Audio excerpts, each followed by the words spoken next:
Hello guys, welcome back to my channel.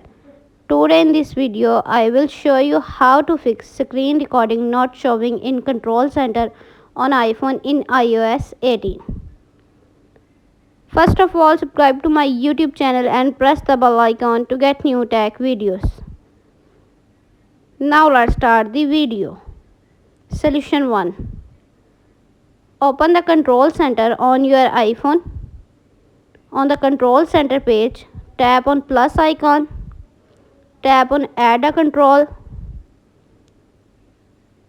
tap on search bar, search your screen recording, click on screen recording add a control center. Solution number 2. Open the setting app on your iPhone. On the setting page, scroll down, tap on general. On the general page, tap software update. Software update is available. Tap download and install to upgrade the iOS.